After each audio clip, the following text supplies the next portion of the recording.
Hi, welcome to the first solo episode of Conversations with Kaizen.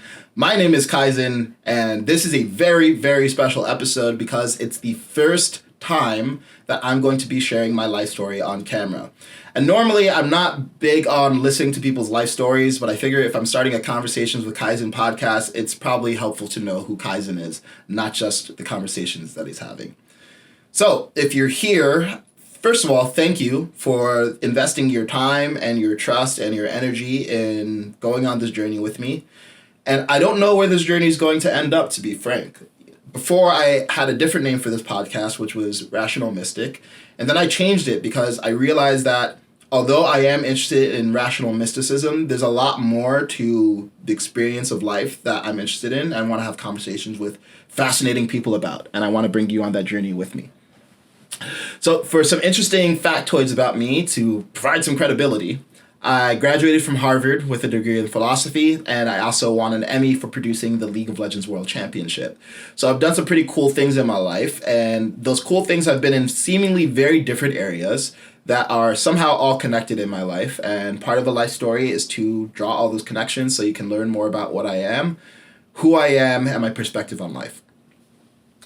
The intention for this podcast right now is that I serve three groups of people. The first is curious skeptics, people who are curious about mystical, spiritual, expansive experiences and have a philosophical disposition to them, but maybe have a built-in skepticism because they've just heard so much bullshit woo-woo. And my goal for you is to provide a rational framework for understanding the esoteric and the mystical. The second group of people is people who just love having deep conversations about the inner world and want to have that in a context that connects it to the outer world. So we're going to talk a lot about healing and expansion and transformation, but my goal is to make sure that this is not just an inward-looking conversation, but an inward-looking conversation that helps us understand the human experience and what we can do to make our lives and our world even better. And the third audience is people who just like my vibe, are interested in the same kind of stuff that I'm into, philosophy, spirituality, video games, growth, all of that stuff, and want to just, I don't know, you tell me why you're listening to me, but you're the third audience. So let's talk about my life so that you can get a better sense of me and we can build a connection on this wild journey that we're about to have. I was not born with the name Kaizen. My legal name is Kaizen now, but it's Kaizen Derek Asiedu. So my middle name is actually the name that I was born with. So I was born as Derek. And little Derek was born in the year 1990 to two parents from Ghana in West Africa. So that makes me a first-generation immigrant, and I was also the oldest son. Now, growing up, I cared only about two things. I cared about video games, and I cared about fantasy book, and I did not give a fuck about school. The only reasons I would care about school were because I liked to look good, because I was good at school and I liked to achieve things. And because if I got straight A's, then my parents would buy me video games and allow me to read any fantasy book that I wanted. So it was like a good deal. So that's where I spent a lot of my time. I remember the first video game that I really fell in love with was Star Fox 64. And I don't know how many of you are as old or older than me, but when I was growing up, they would send videotapes in the mail, like VHS tapes in the mail. This is so cool. Advertising video games that were coming out sometimes. And they sent me a VHS for Star Fox 64. And it was like the coolest shit ever at the time. Because it was using the new Rumble Pack technology. So you would buy this little add-on and you would put it in your controller. And like as you were shooting, the control would vibrate and stuff. And that seems normal now, but it was like the shit at the time. And I was so excited. So I remember the first video game system that my dad actually bought me was a Super Nintendo. But I told him, hey, I want the Nintendo 64 and I want Star Fox. So my dad, because he loved me, he returned the Super Nintendo and he bought the Nintendo 64 and Star Fox. And so started my love affair with video games. Coinciding with that whole foray into the world of virtual realities and fantasy worlds was a home environment where I definitely had parents who loved me, but it was a very tense, conflict-ridden environment because my parents didn't really get along. And additionally, my parents were old school, so I would like get hit growing up as a kid, and sometimes I would get hit like in the mouth. because my tongue would like poke out, and that was not deemed acceptable. So I became a really anxious kid who, frankly, didn't just have fun with video games, but I also just felt safe in the world of video games and fantasy books.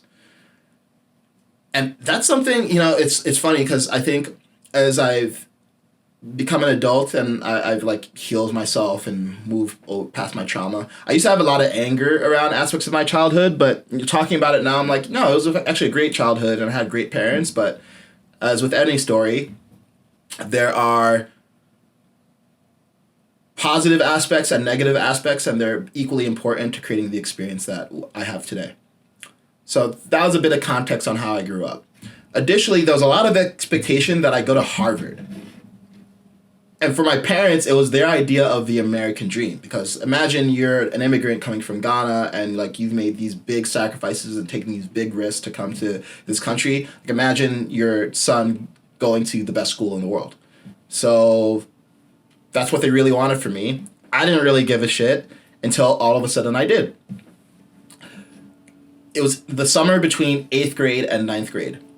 And I honestly still to this day don't know what happened, but one day it was like a fire just lit up inside me. And whereas before I didn't really care about going to Harvard, all of a sudden it became the only important thing in the world. I became obsessed with getting into Harvard. And that was probably the second time in my life that I found myself caring about an academic achievement. The first time was sometime in like 2nd or 3rd grade when there was a spelling bee and I lost and I got second narrowly and I remember like crying on stage. But that paled in comparison to my desire to get into Harvard because that was like a 4-year journey. And I remember I would spend like a lot of my free time on College Confidential, which was this admissions forum on how to get into elite schools. And I was designing, okay, I'm going to start all these extracurriculars. I'm going to take these classes. I became super focused. And it's actually, no, I'm realizing now, getting into Harvard became my new video game. It became like the new video game and the new boss that I had to beat. I had all these different reasons and rationalizations and justifications like, oh, well, I want the best for myself and I want to make my parents happy and I want to set a good example for my younger brother and my younger sister. But the reality was I just liked to look good and I liked to feel good about myself by achieving things. So that was the video game for me, and video games always gave me that too. In high school, I was a goody two-shoes. I was a goody two-shoes. I was shy, but I had this like weird mixture of being really shy but also really arrogant. And I really identified with my intelligence and my academic achievements. And I really under-indexed on like the emotional like connectedness to myself and well-being. And overall, I had a good high school experience. But there was a duality to it because I was really focused and I had a goal that I really, really cared about in getting into Harvard. And I think I presented myself as Mr. Perfect and had everything going on well. But at home, I felt very scared a lot of the time because it was a very tense family environment. And I think there was also a part of me that hoped that getting into Harvard would fix all of that. Like it would just like make me feel relaxed. It would make my parents happy. It would make them happy with each other. It would make everything just be harmony and peace. And that's the delusion that I harbored around achievement. So throughout high school, I kind of was just in my own world, honestly. I didn't really like care about dating and girls and all that. All I really cared about was achieving and getting to Harvard. So I didn't have a very full social experience. Like I had some close friends and people liked me, but I always had trouble really connecting with people because there would always be this facade and this image that I want to show people. And when I was having a difficult time with things at home, I wouldn't let friends in. So at the time I didn't really realize that, like that's just who I was. And when we're in our own experience, it's hard to know what's dysfunctional about it, but that was my life. But then I got into Harvard, so whoopee, like fucking amazing, right? And there was definitely a glow. Like there was this glow of achievement and oh my God, like Derek, you did it. And my parents were so fucking happy and I was really happy to see them happy about that. And I felt really proud of myself for applying myself at something and getting it. And then I got in and things went haywire. I was really fucking miserable at Harvard. Not because of Harvard. Harvard's a great institution, and there's amazing resources, amazing, brilliant people all over the place. But the thing is, I wanted to go to Harvard to achieve something and prove something rather than to learn and like explore and actually just like educate myself from a place of curiosity. So when I actually got in, I didn't have any goals for what I would actually do at this place. And the point of Harvard, I mean, yeah, it's prestigious to get in, but the point is to do something with the opportunity, not treat the opportunity as a prize in itself. So I felt lost and I felt intimidated because I was a top performer in high school, but now I was in an environment where everyone was a top performer. And I went to a high school that had a 62% graduation rate, and I'm around kids where it's like their whole lineage went to Harvard. So I think, honestly, out of insecurity, I just avoided even trying. Like, it was scary for me to even care about having a goal and going after something. But what I still had was video games. And I spent my freshman year kind of just, fucking around, kind of trying out classes, kind of being interested. But over time, I became more and more and more of a recluse, more and more in my head, and more disconnected. And I had generally been pretty emotionally shut down since childhood. But I got to really see the impact of that at Harvard when I stopped going to class. I would distance myself from my friends. Somehow I got a girlfriend. I had no idea how that happened. And I just realized I just felt like weird. Like I didn't really know what to do. And I wasn't a great first boyfriend. It wasn't bad, but I was just like kind of like I felt like a good person, but kind of robotic and just like shut down from my own sensations and feelings.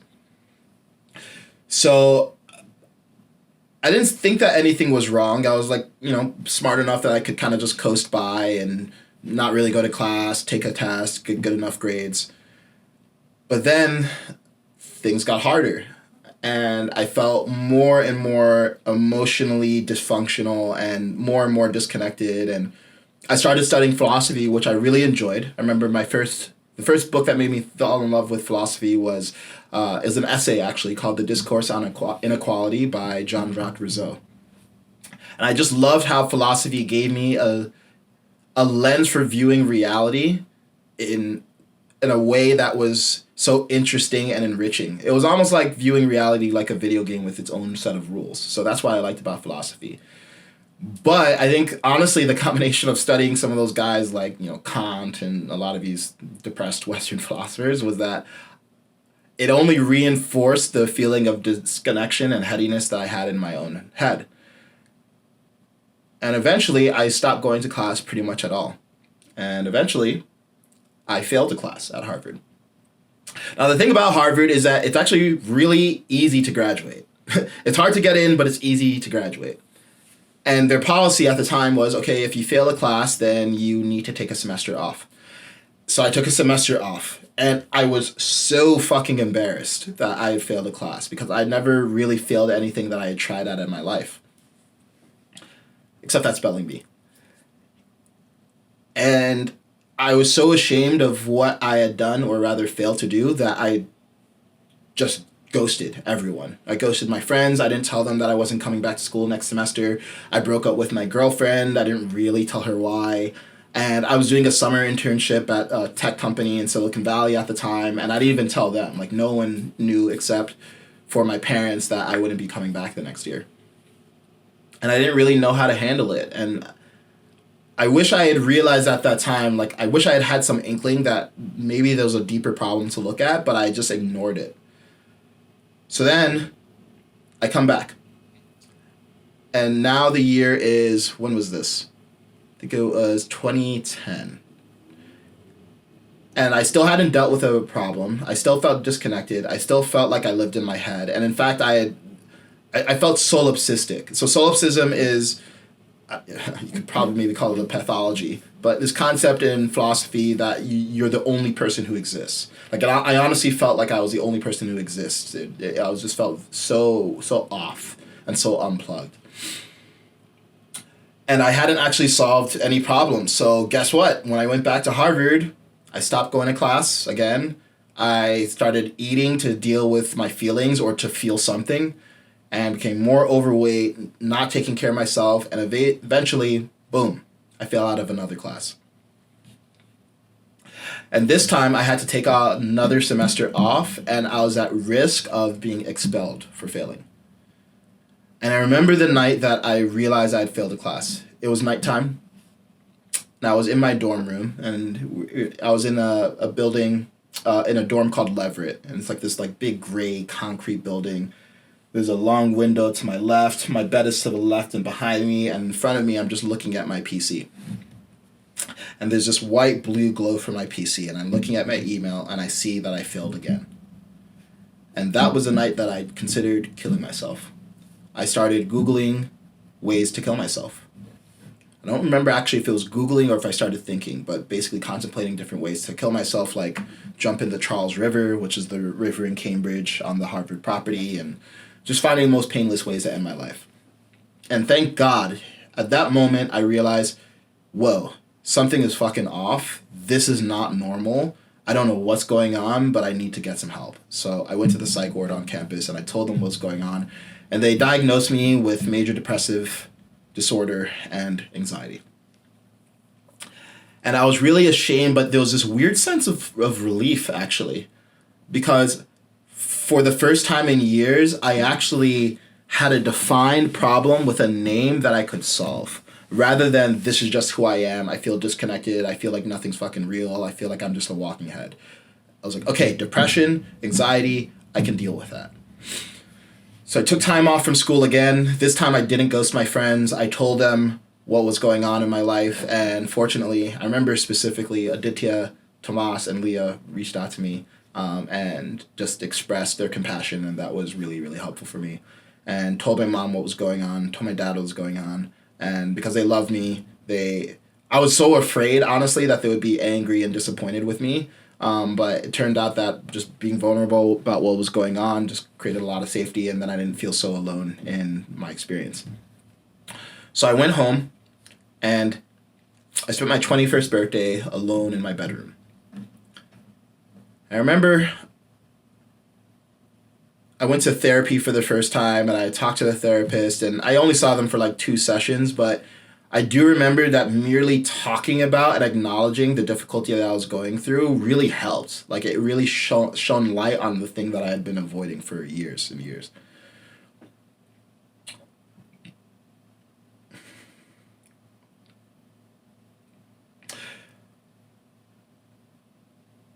I felt really alone. Like, I felt really lost in my life.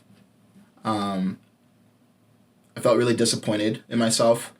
My biggest fear growing up had always been not fulfilling my potential and getting to the end of my life and feeling like I'd wasted my life. And it felt like that's what was happening. I felt like I was wasting my life, and I felt like I had no direction. And then one day, I got out of the shower. I remember we had this like white light overhead and this white, I think like fake porcelain countertop in my bathroom. And I looked in the mirror. And of course, I'd looked at the mirror plenty of times, but this time was different because this time I actually saw myself. I got to see, it was like seeing the true version of me buried beneath layers of someone that I was just not proud of. I was overweight, I felt lifeless, I felt lost, I felt sorry for myself. And I just had that moment where I looked myself in the eye and I decided, this is not who I fucking am. I am going to change my life. I don't know what I'm going to do, but I'm going to fucking change. That was the second time in my life that a switch just flipped on and a fire just got stoked in me. And then I just started to change myself. I became obsessed with my own evolution and transformation. And I started off with my body. I started off with just trying to get in shape, because I think for a lot of people, especially men, having control over your physical world is the first real sense of empowerment that you can have. So I started going to the gym, working out, getting in great shape.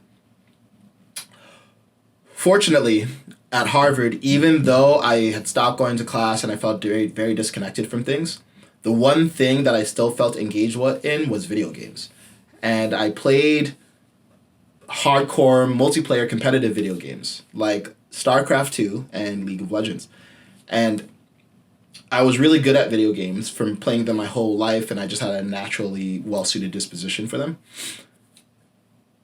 And then all of a sudden, that hobby just turned into something that was more than a hobby, because I realized I wanted to give back to the communities that I was participating in by creating eSports tournaments. For those of you who don't know what eSports is playing games professionally, multiplayer games professionally. So I decided, hey, I watch these esports tournaments all the time, and I would wake up at like 1 a.m. to watch GSL in Korea, like StarCraft tournaments, and be ordering Chinese food in the middle of the night, and it was very odd. But I fucking loved it, and I just wanted to give back to that community. So I started off by organizing community tournaments on Reddit, and I did those at a high level with really good production values, and it grew and grew and grew until I started my first company, which was called Well Played Productions. And we produced esports tournaments for StarCraft and League of Legends. We produced tournaments as a first party and as a third party for other organizations like MLG. So that was cool because it just gave me some sense of progression in my life and something to aim at. Funnily enough, because that was the one thing that kept me engaged, that actually ended up producing my first job. So after I decided I need to get my shit together and my life back on track, I met someone in the community who said, hey, have you ever considered interning at Riot Games? The guy's name was Janook. Janook was his online name. His real name was John Stein. And he's like, hey, have you ever considered interning at Riot? I think you'd be a really great fit. And Riot is a company that makes League of Legends, and that was my favorite game at the time. And I was like, fuck yeah, I'll give it a try. I mean, I'm not doing anything else with my life because I was taking a semester off from school again.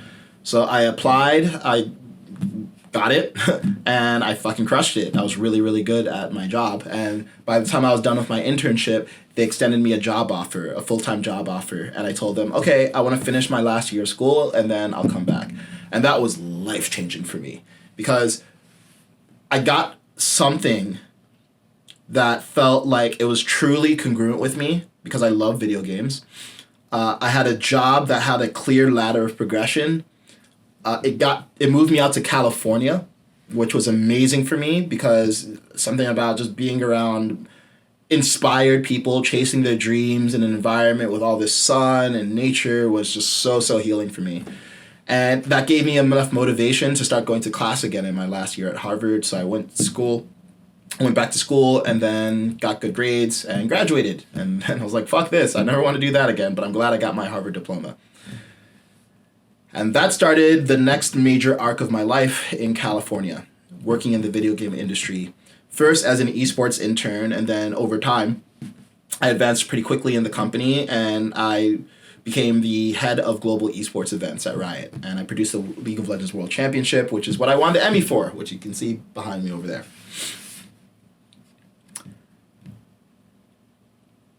I hadn't really addressed the whole reason that I was depressed and anxious in the first place, but I found some sort of purpose that allowed me to just enjoy my life to the degree that I was able to anyway. And I had a really amazing time at Riot. I felt like I was among my people. I felt like I did something that I cared about. I felt like I was good on it. So it really helped me. And my obsession with just changing myself, once I realized I could change myself, continued. So it started with my body. Then I wanted to get good with money. Then I wanted to get good with girls because I had been really shy and didn't know what the fuck to do with women all throughout high school because I didn't really receive much guidance on that. And at Riot, I got to travel all over the world producing these esports events, having an amazing time. So that went on for the better part of, 7-ish years. And then 2020 came around, and I had felt like it was just time for something new. I didn't know what I wanted to do with my life, but I knew that I didn't want to be an employee my whole life. Even if it was well-paid and employed at a prestigious game company, I knew that there was something more that I wanted to do with my life. So So it was the end of 2019, and frankly, for like about a year, I just felt pretty disconnected from my job, and the company was changing, I was changing, and I felt like I needed to go do something else, but I didn't know what was next. Fortunately, because of my different forays into money-making activities, I had enough money to actually just take a few years off from work and figure out what I wanted to do with my life. And I felt all this fucking fear and anxiety. I was like, oh my God, I don't know what I'm going to do next, but I know if I don't leave this company, it's just because of fear, and I don't want to live a fear-based life, and I know that there's something I'm meant to do. I just don't know what it is. So I was like racked with all this anxiety, and I went on a meditation retreat for the first time. I think it was it was either the last week of 2019 or the first week of 2020, and finally found enough peace, and I was like, fuck it. All right, I'm doing it. I quit Riot and decided, I don't know what I'm going to do next, but I know I'm not going to do this. So I quit. Now, this was 2020, and 2020 had COVID going on, so all of the social distractions were gone. I used to go to a lot of parties and music festivals for fun, but all of that was shut down, and I had no more work distractions because I quit my job. So I got to actually be by myself and introspect without a ton of outside influences for the first time in my life. And coinciding with that time is a journey to actually become a professional video game player. So again, I didn't know what I wanted to do, but I was like, you know what would be really fucking cool? To just play games professionally, because I've loved them my whole life. I'm good at them, and I've been producing these eSports tournaments, watching kids get paid millions of dollars to play on professional teams, and I was like, fuck it, like, I'm in my late 20s, but what if I did give it a try? So I'm spending all this time by myself. I get my dog, Uzi, which is amazing, because he gave someone besides me to focus on as well. And it was very odd because my life was going really well by objective standards. I had enough money that I didn't have to work for a while. I had succeeded and won an Emmy in the professional world. I had a great group of friends, and I was pursuing this dream of becoming a professional video game player, and I still had this sense of disconnection from reality. I still would go to sleep kind of hoping that I wouldn't wake up. Instead of me going on this journey of becoming a professional video game athlete being this joyful, fun experience, I felt immense amount of pressures. And I just wasn't enjoying life very much. I was like, there's got to be more to this. Now, fortunately, I knew enough from my time at Riot to just have the awareness of myself and know, okay, if I'm having suicidal thoughts with this frequency again, then there's something that I need to address. So around, let's say, July of 2020, remember I had a really fateful conversation with a therapist I had started going to. And I remember talking to my therapist about what was going on. I was like, dude, I feel like I'm getting everything that I want, but I don't feel good. I feel disconnected, and I kind of just wish life was over. I'm kind of looking forward to dying. And he said, well, maybe you're just a short serotonin kind of guy, which I fucking hated. Like, I really fucking hated that. Because I just didn't like the sense of disempowerment that I implied from what he said. I'm sure it was a well-meaning statement, but I really fucking hated it. And he said, okay, well, you know what? Maybe you should go to a psychiatrist and consider antidepressants. So I went to the psychiatrist, and they were willing to put me on antidepressants, but I just intuitively felt like, nah, like this is not the way. Like I hadn't heard of people really having amazing breakthrough experiences on antidepressants with a high degree of frequency. And I just wanted something that felt like it actually heals me, not numbs me. Because the way I'd heard antidepressants described was as if you're living with a wet blanket. So you have a blanket, so you get the comfort of a blanket, but it's wet, which fucking sucks, right? And then I decided, you know what? Maybe there's another path to what I'm looking for. In the prior years, going in the music festival scene and parties, I had started using psychedelics recreationally. And in fact, I'm remembering this now, 10 years prior, in my last week of senior year, or not 10 years, but more like 6 years prior, I had tried psilocybin for the first time, and I didn't know anything about psychedelics. I just had this, I had this Romanian friend, and he's a very funny guy, very free individual, also a bit wild. And he's like, "Hey man, do you want to try some shrooms?" This is my Romanian accent, and I was like, "Yeah, sure." It's like the last week of college. I was like, "I don't give a fuck." And I remember trying those mushrooms, and I felt a level of peace that I had pretty much never experienced that time, or at least not in my adult life. I felt like just calm and like everything was okay. I remember walking back to my dorm feeling serene. I started playing League of Legends, and for those of you who know League of Legends, people are super toxic in that game and people are raging, and I was like, just chill, it's like easy, man. There's no problems whatsoever. But even though I had that amazing experience, it had never occurred to me like, hey, maybe I should look more into the psychedelic thing. So another 6-7 years went by without it occurring to me to use psychedelics in a therapeutic context. But I had had tons of experience with recreational psychedelics and tons of really cool consciousness expanding experiences. So I knew that, hey, maybe there's something to psychedelics and maybe they can help me in the way that I don't feel like antidepressants can. So fast forward to 2020, and I started coming across people who did ayahuasca. I didn't know much about ayahuasca, but the way that people were talking about ayahuasca was different than the recreational experiences I had been having with psychedelics. And consistently, people were telling me about how life-changing it was and how healing it was. And at that point, I knew that I wanted to heal. I knew that I needed to change because I was like, dude, I'm almost 30 and I feel like my whole life I felt disconnected and like there's a hole inside me and not fulfilled and looking forward to dying, and something needs to change. And look, if ayahuasca doesn't help me, then I can try antidepressants, but if I'm considering killing myself, I might as well try this first. At the time, the borders were closed in America, and I couldn't get to Peru or one of these indigenous countries to try it. So I decided I'm going to go to a place in Florida to try ayahuasca. Now, I don't recommend the place in Florida anymore because even though it was a great experience for me, I've heard some things that are like a little bit troubling about what's going on there now, so I don't recommend that people go there, so I'm not going to give recommendations on where to go. But I did do a video on my entire ayahuasca experience that you can check out, and I'll link it in the description below if you're interested in that full cinematic experience. But TLDR, in 3 days, I went from basically being an atheistic nihilist to believing in God. My depression was lifted, my anxiety was reduced by like 90%, and I got a job offer to become a professional eSports commentator. And this all happened in one day. This insane, life-changing day.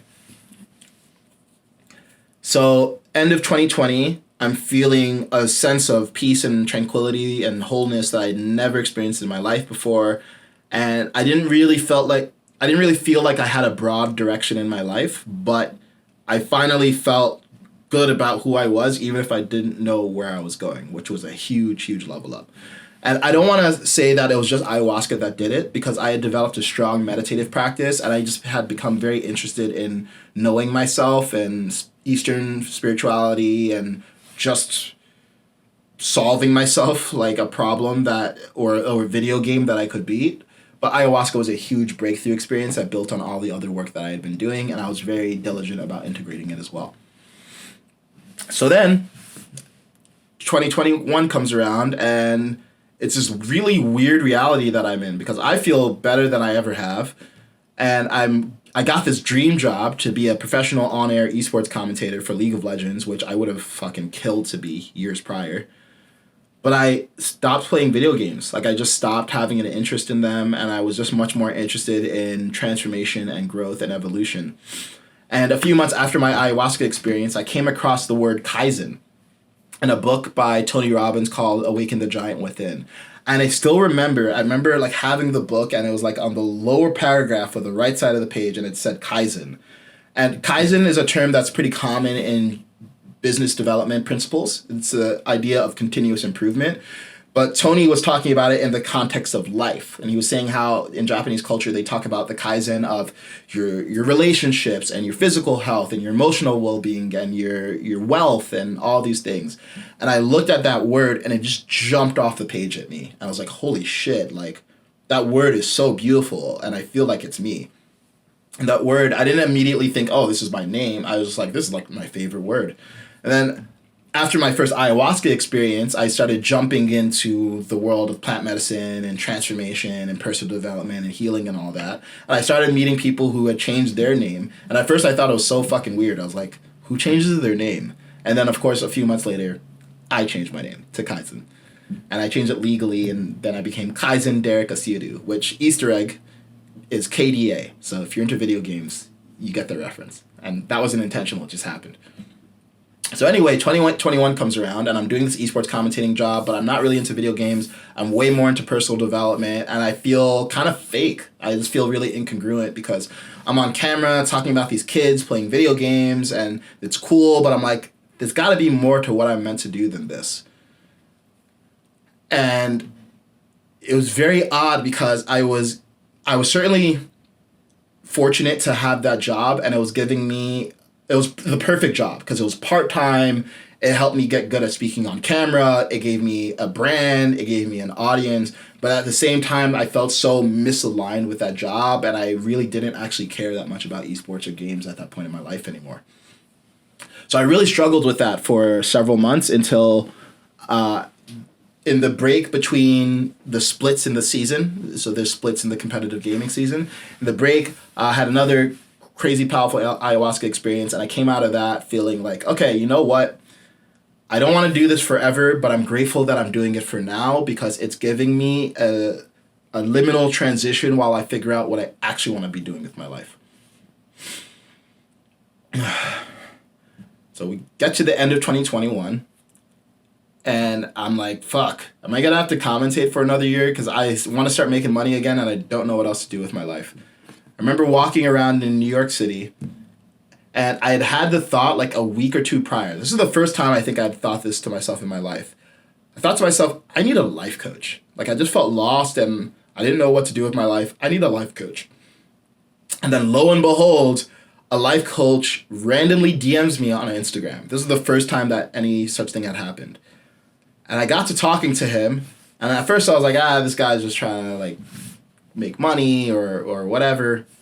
And then I kept talking to him. I was like, hey, this guy's pretty dope, actually. I like what he has to say. I like what he stands for. And fuck it. Like, I need some guidance. So maybe I'll just have him support me for a while. So he supported me for 8 weeks. And during that time, I found a lot of self-trust and confidence in myself. And I realized, oh my God, I want to do what he's doing.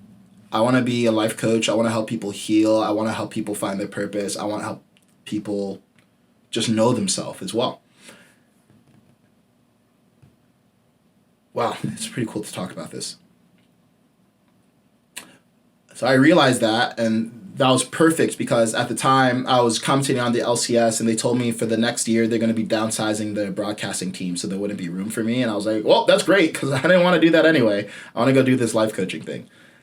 Then a few months later, I went to Peru and had a really powerful plant medicine experience over 10 days where we did ayahuasca, wachuma, and heart medicine, and it was crazy. Like, that's a whole nother video on that experience that maybe I'll do one day.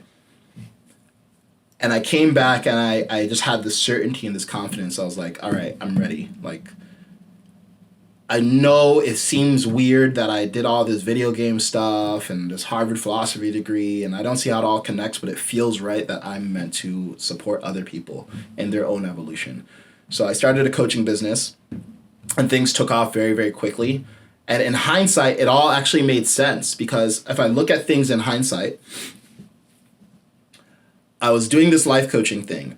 And before that, the esports commentating role gave me experience being on camera. It gave me the brand. It gave me an understanding of how to make content. And that helped me with my business. Before that, I was a professional gamer and streamer, which helped me, again, learn how to build an audience, learn how to make valuable content that connects with people, built a small following for myself. Before that, I worked at Riot. I produced esports events at a high level. I got to see how a quality business operates from the inside. Before that, I was at Harvard. I got to study philosophy. I learned a lot about how to think with rigor. So all of it combined beautifully into this role as someone who was coaching other people through their life and through a lot of the same issues that I used to have.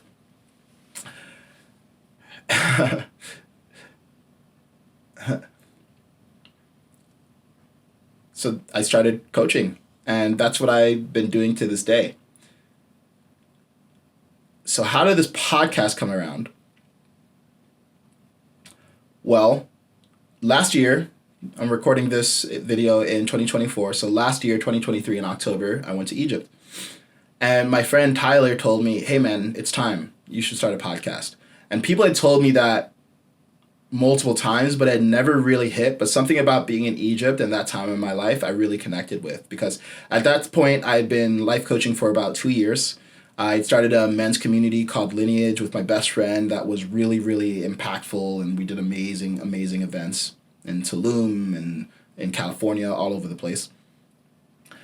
But I felt like there was a bigger impact that I wanted to have, and the way I was operating my business allowed me to impact a few people really profoundly, but I want to impact many people. And even in the few weeks since, or a few months since I've started this podcast, I've gone through so many transformations in what this is supposed to be. And honestly, I don't know what it's supposed to be. I just know that I'm supposed to do it. So that's how Conversations with Kaizen was born, out of a deep desire to just impact people and connect with people who are like me and have conversations with people who are interested to me and change people in the ways that people care about and help save the world in my own little provincial way. So Conversations with Kaizen is a project that's born out of a deep desire to understand myself, understand my inner world, understand the outer world, and heal both of them. And I'm really, really grateful for you trusting me and investing enough time to watch this whole video. And I'm really looking forward to going on this journey with you. And this is going to evolve, but my wish for this is that no matter how this evolves, it's just the purest transmission I can give you of who I am and what I care about, because I know that's gonna be valuable to someone. So wow. Fuck, we finally did it. I don't know how long that was, but if you made it all the way to the end, again, thank you. Please leave me a comment so that I know that you made it to the end. It's always really exciting to hear from people who actually resonated enough with this that they got to the end of I don't know how long this is, 40 minutes, an hour, or whatever. And yeah, let's go fucking do this thing. Peace.